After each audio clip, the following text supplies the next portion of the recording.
I think yes, for Americans there's a huge culture shock. The cultures are very different. Ma vie semble un peu, les problèmes qu'Emily a eu semblent un peu un problème que j'ai eu à Paris. There are always men who bother females everywhere.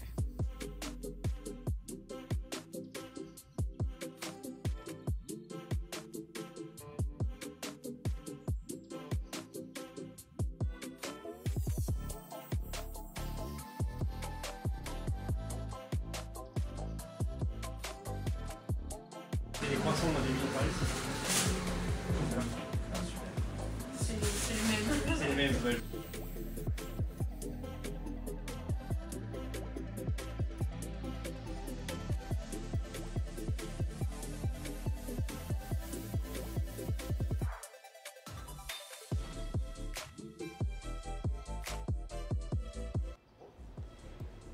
Bonjour à tous, c'est François de l'Institut pour la Justice et aujourd'hui nous sommes à Paris. Paris, la ville lumière, Paris, la capitale de l'amour et Paris, le nouveau terrain de jeu d'Emily Cooper, l'héroïne principale de la série Emily in Paris. Alors le succès fulgurant de la série a provoqué une nouvelle passion internationale pour la capitale française au point que les recherches d'appartements venant de l'étranger ont augmenté de près de 1000%. Un récent sondage fait aux États-Unis dévoile que 83% des Américains pensent que la série reflète réellement la vie à Paris.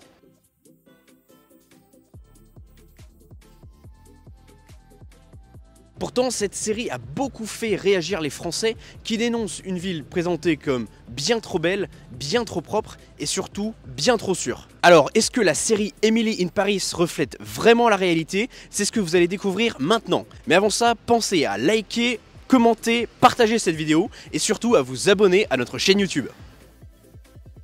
Alors la première étape, c'est l'appartement d'Emily. Il se trouve juste derrière moi. Et Emily a très bien choisi son quartier, puisque nous sommes dans le 5e arrondissement, à 2 pas du Panthéon et du Jardin du Luxembourg. Premier élément que la série ne montre pas, c'est la saleté et les travaux.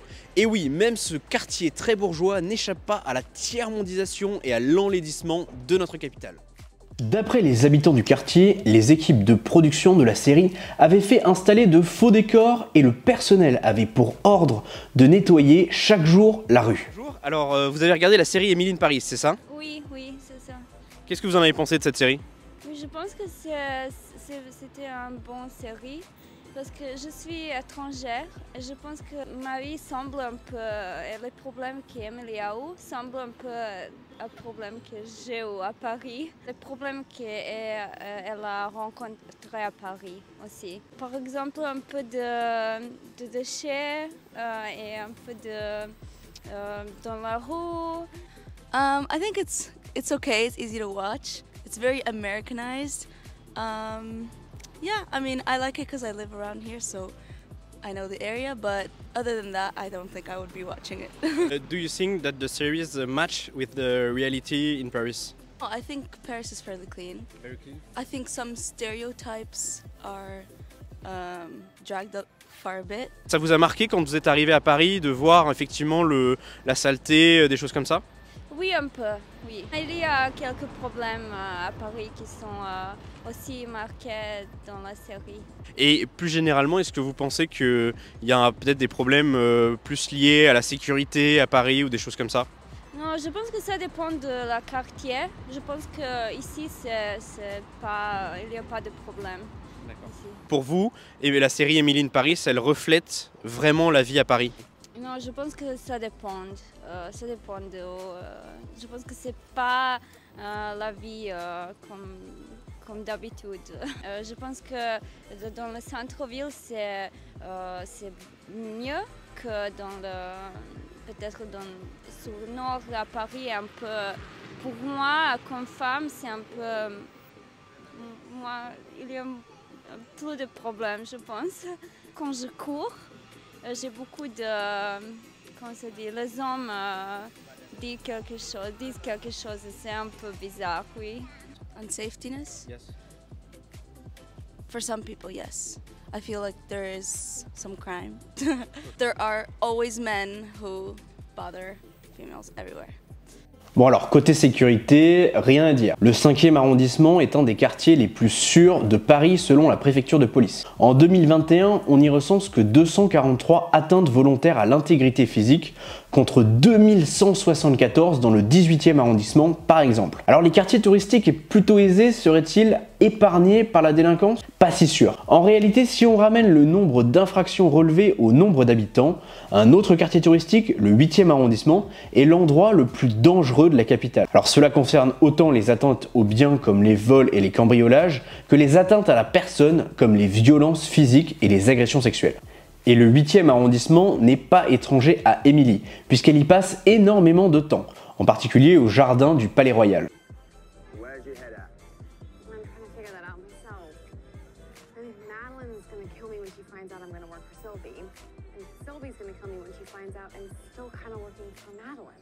D'ailleurs, comment fait-elle pour circuler dans Paris?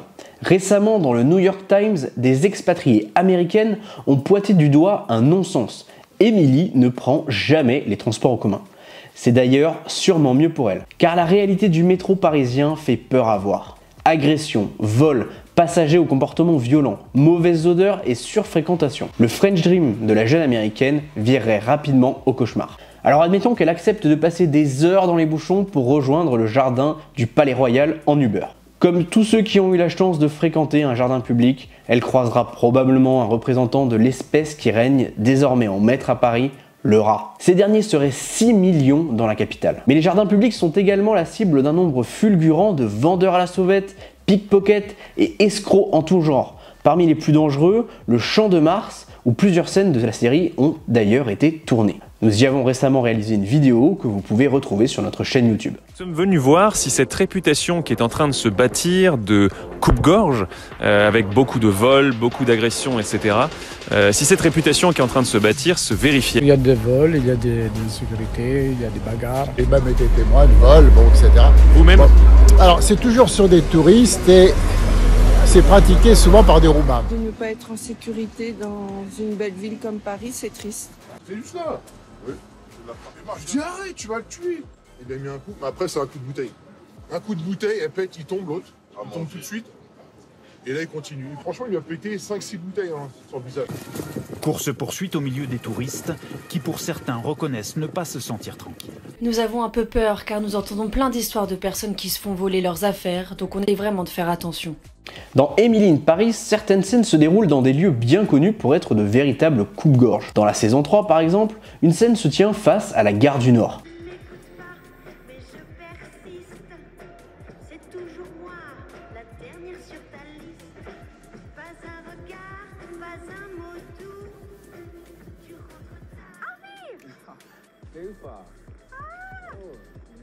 À l'écran, on se demande bien où sont passés les craqués, les vendeurs de cigarettes et autres petits délinquants qui ont fait de cette gare et du quartier qui l'entoure une véritable zone de non-droit. Tout le monde a d'ailleurs en tête la violente attaque au couteau d'un migrant sous OQTF. Alors un des moments les plus appréciés par les fans, c'est la scène très romantique du cinéma de plein air à la Villette. Mais ces derniers savent-ils qu'à seulement quelques centaines de mètres, un des plus grands camps de migrants de Paris est durablement installé et pourrit la vie des habitants du quartier.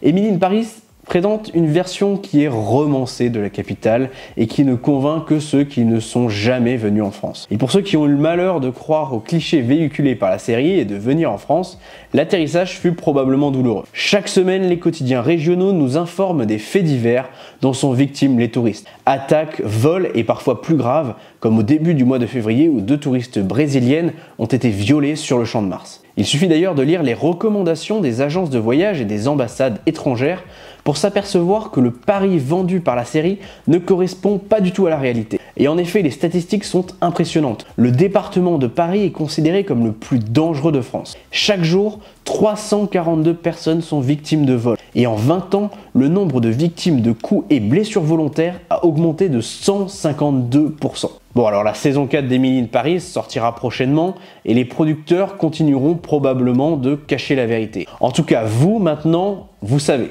N'hésitez pas à nous dire en commentaire ce que vous avez pensé de cette vidéo et pensez à liker et partager et surtout à vous abonner à notre chaîne YouTube.